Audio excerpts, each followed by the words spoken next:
Começa agora o programa Rede Escola Notícias da Educação, a nossa revista eletrônica que apresenta as novidades, tendências e o dia a dia de quem vive a educação no Brasil.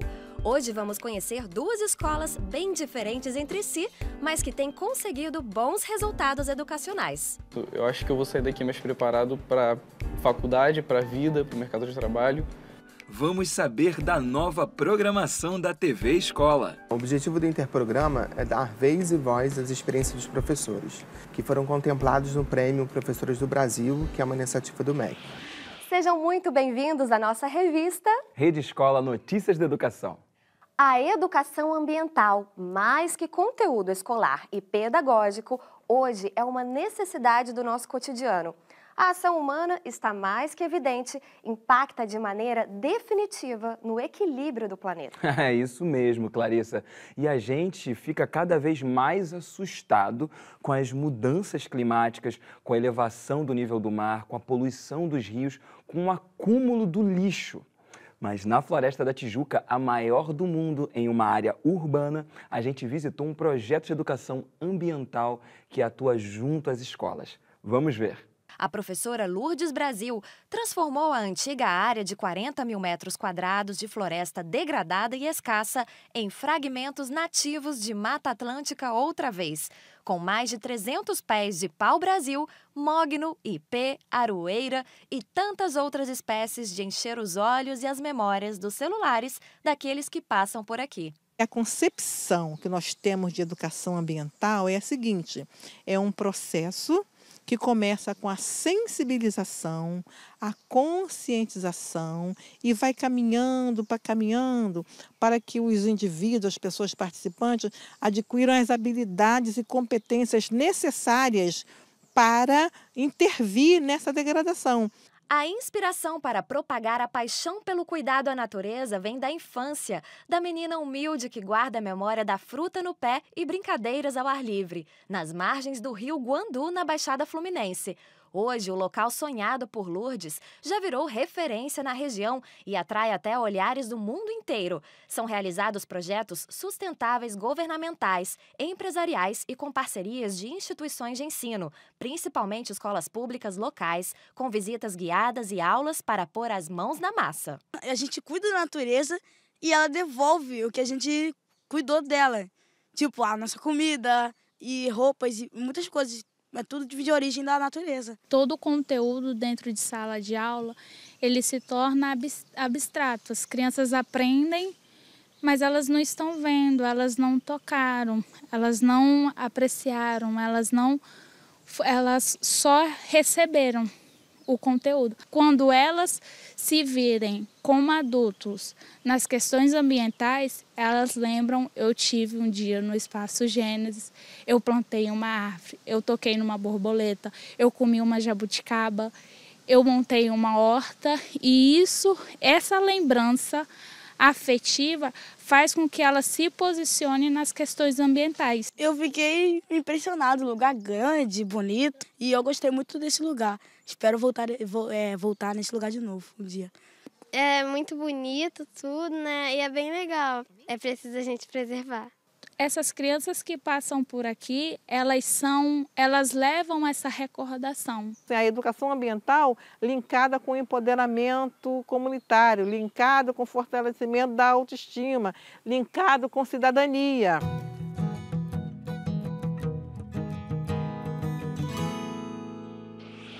Uma grande pressão sobre o meio ambiente é o modelo de consumo adotado pela sociedade, não é mesmo, Clarissa? Exato.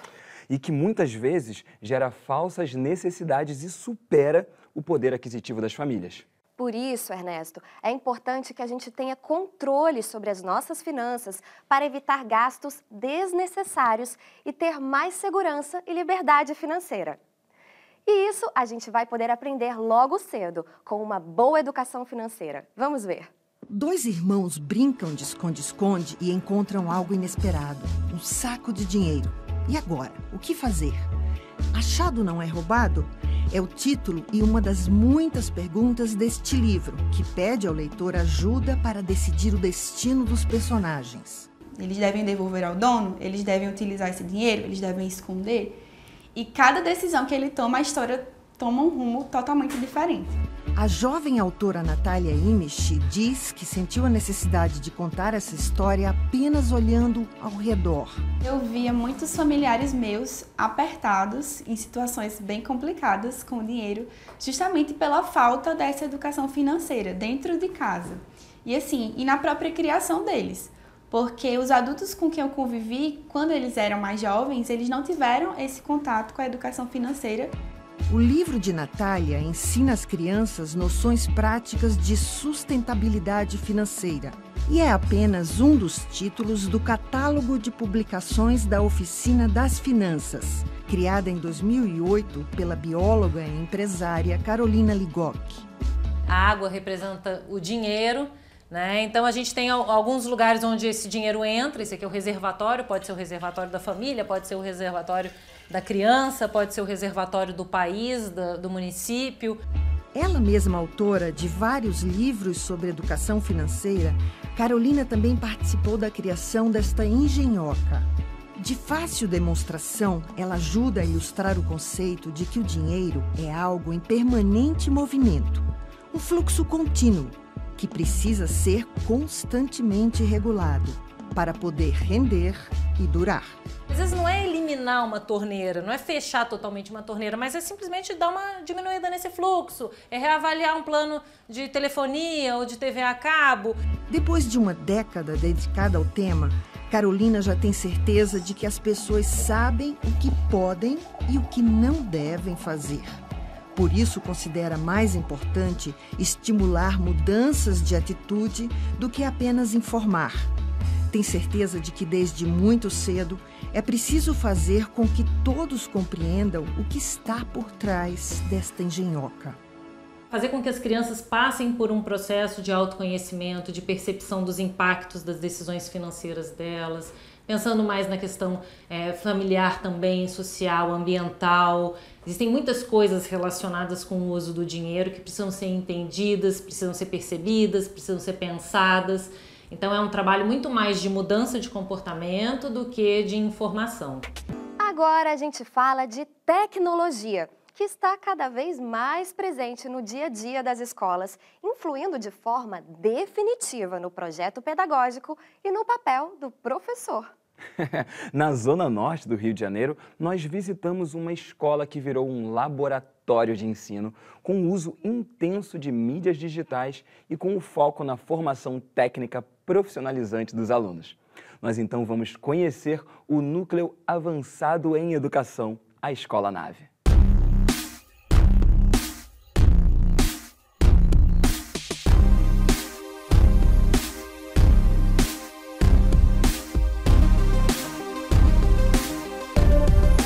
A Nave, para mim, é uma escola inovadora, porque aqui os alunos ficam de 7 até as 5, eles ficam aqui o dia inteiro.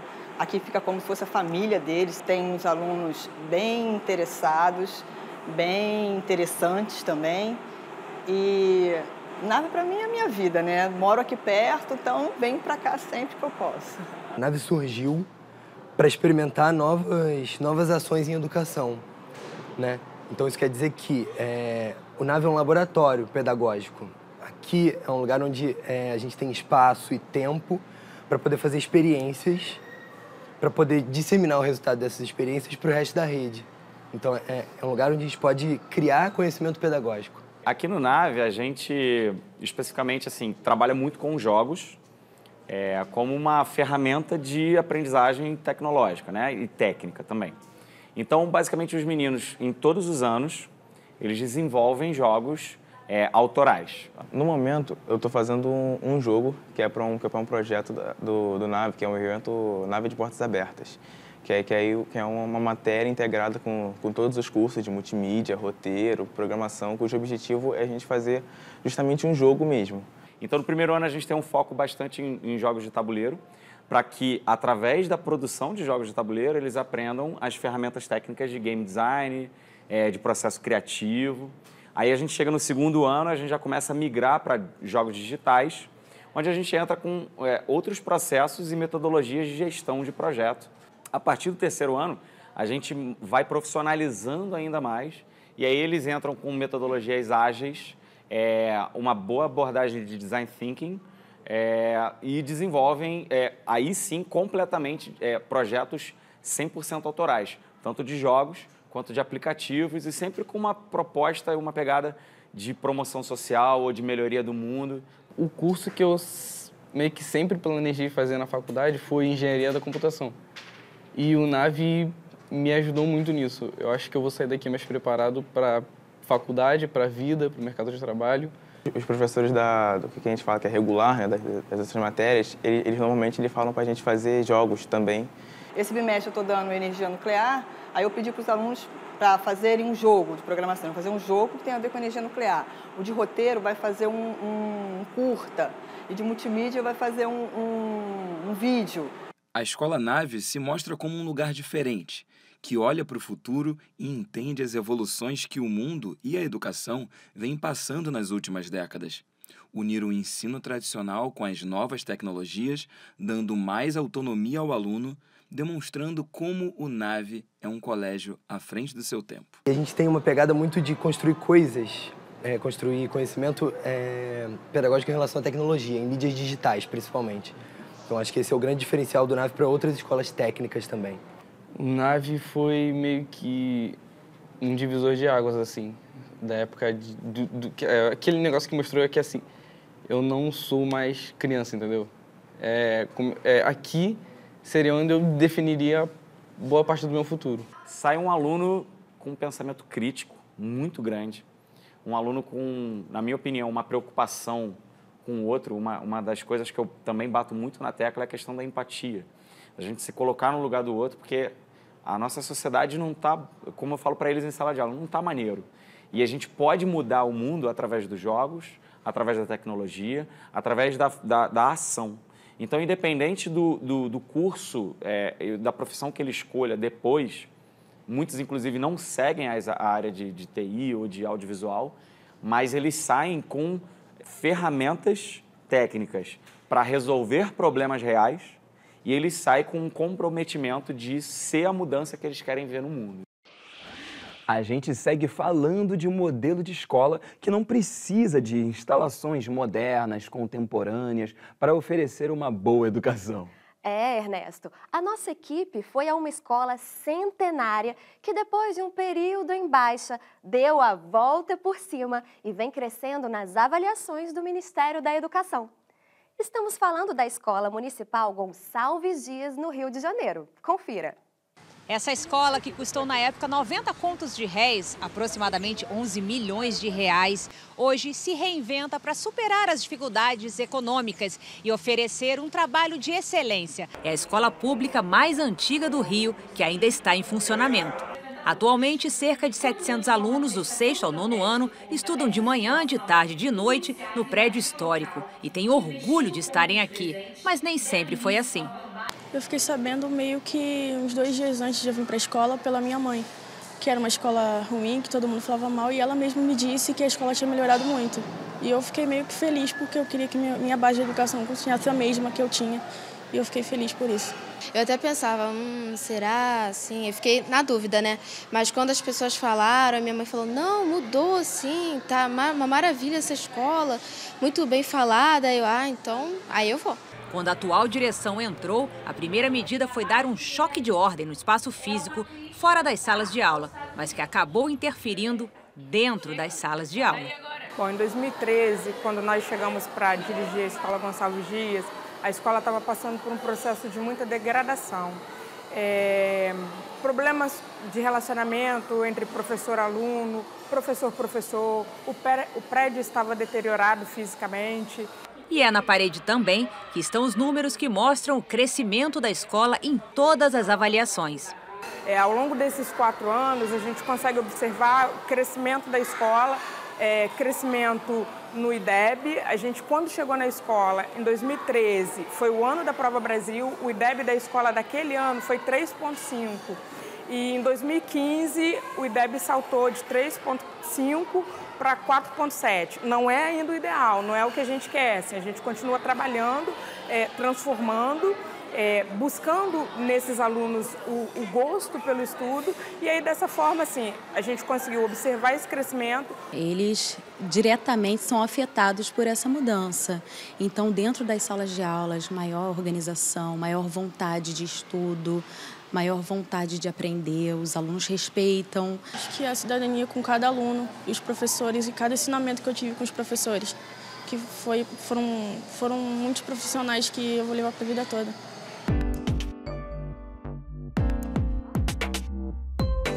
Com certeza o que eu sinto mais falta da escola são meus amigos do dia a dia, que eu gosto muito de ter a companhia deles diariamente. De estudar e de educação física também. Sentindo mais falta dos meus amigos, que eu moro em Cabo Frio, então é bem difícil ficar com eles nas férias, porque eu sempre venho pro Rio. E sinto muita falta também de, por incrível que pareça, de aula. De aprender coisas novas e tal, eu gosto de estudar. Sentindo falta dos meus amigos, convivência diária com os professores. Dos professores, dos meus amigos, da nossa convivência, entendeu? Do dia a dia. Até de acordar cedo a gente sente falta, né? A rotina. A TV Escola, você já sabe, iniciou a sua nova programação esta semana com direito a nova logomarca e novo slogan. É bom saber. É bom saber mesmo! Um dos novos programas é o Conversa Musical, uma série semanal na sexta-feira, às 9 horas da noite, sobre música popular, a nossa música brasileira, dirigida por Walter Lima Júnior e conduzida pelo maestro Paulo Sérgio Santos. O exercício da atividade musical, ele é muito interessante para a formação do ser humano, né? O programa teve origem num longa que eu fiz, um longa documentário que eu fiz já há algum tempo atrás, baseado numa ideia do Luiz Geraldo Dolino, diretor da nossa TV. Ele pensou numa coisa que ele pudesse montar um repertório de músicas populares brasileiras e que esse repertório pudesse ser arranjado, orquestrado por alguém que tivesse a prática e a vivência no mundo erudito. 1, 2, 3, 4. Põe a mão na minha mão.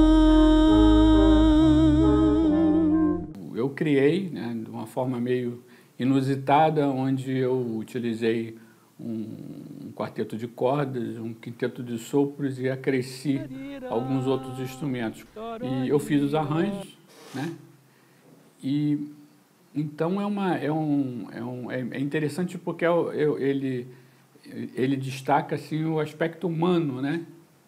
Dessa coisa do que é fazer música, né? E agora, cadê o meu tom? Eu me perco. Mas olha só, a nota mais aguda da flauta pode ser uma referência para você. Normalmente as pessoas são muito fascinadas com a música, né? Então, entrar na intimidade da criação musical é uma oportunidade que não é dada assim com muita facilidade para as pessoas, né? A música deveria estar sempre presente no processo da educação. Eu acho que ela é fundamental. A forma de comunicação humana é talvez a mais requintada, né? Então ela não deveria estar longe de nada que dissesse respeito ao processo de educação. Eu queria convidar o público em geral para assistir essa série Conversa Musical.